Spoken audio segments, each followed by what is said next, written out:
Bonjour à tous, excellent lundi, excellent début de semaine, excellent début d'une potentielle peut-être fin de quarantaine dans certains pays. En tout cas, bonne tout ce que vous voulez, avec un temps pareil, ça ne pourrait être qu'excellent. Alors nous on continue avec notre challenge, on garde le sourire malgré tout, quoi qu'il arrive, on garde le sourire. Et le sujet du jour c'est, vous l'aurez certainement déjà entendu, il n'y a rien de pire pour perdre le sourire que de se comparer aux autres. Pourquoi?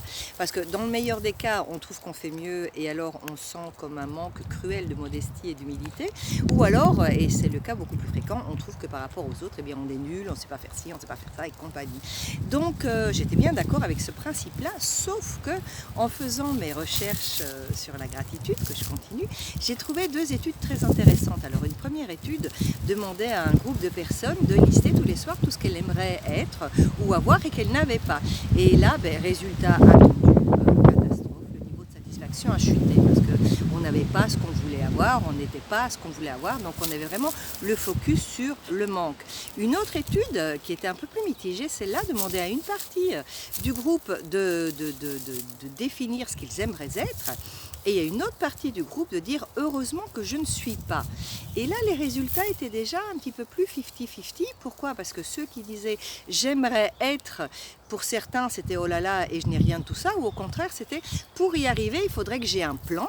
Et ceux qui avaient heureusement que je ne suis pas étaient un petit peu plus positifs, mais quand même c'était par rapport aux autres, c'est un peu de dire les pauvres ils n'ont rien, donc c'est pour ça que moi je suis un peu mieux. Donc c'était pas top non plus. Alors j'ai vu une autre étude qui est mon dada, vu que je suis spécialisée en programmation neurolinguistique, qu'il suffisait parfois d'ajouter un petit mot, on l'a déjà vu, donc je ne suis pas encore, ou j'aimerais être bientôt. Donc ça d'office, ça nous permettait de dire que c'était possible, qu'il y avait de l'espoir, et donc on commence à mettre un plan sur place au lieu de se dire qu'on n'y arrivera pas. Et ma technique a donc consisté à mélanger les différentes études et à se dire j'aimerais beaucoup être bientôt blablabla, heureusement que je ne suis pas blablabla, et heureusement que je suis blablabla. Exemple, j'aimerais beaucoup être une conférencière internationale, heureusement que je ne suis pas timide et heureusement que je parle plusieurs langues. Vous me suivez? Donc on peut faire ça avec plein de choses. J'aimerais beaucoup avoir une nouvelle relation dans ma vie, heureusement que je ne suis pas dans un mariage qui ne fonctionne pas, et heureusement que j'ai le bagou facile. Peu importe, vous allez vraiment avoir ces trois éléments qui vont rentrer en ligne de compte. Donc j'aimerais beaucoup avec bientôt.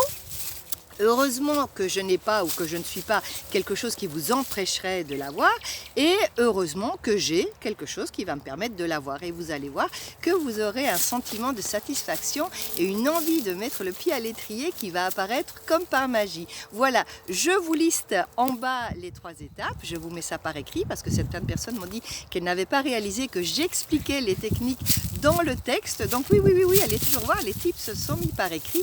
Et j'en profite également pour saluer au passage Vincent Boll, qui est un autre YouTuber qui fait pas mal de papiers, dont un aujourd'hui où il demande aux gens de suivre leurs propres règles, de suivre les grandes lois peut-être, mais de ne pas suivre toutes les règles, sinon ils n'y arriveront pas, mais de suivre les grandes lois et de suivre leurs propres règles. Je vous mets également le lien de Vincent Boll ci-dessous. Voilà, je vous souhaite une merveilleuse journée. Commencez dès à présent à dire j'aimerais beaucoup bientôt, blablabla, j'ai déjà, et heureusement que je n'ai pas ce qui m'en empêcherait. D'accord? À très bientôt.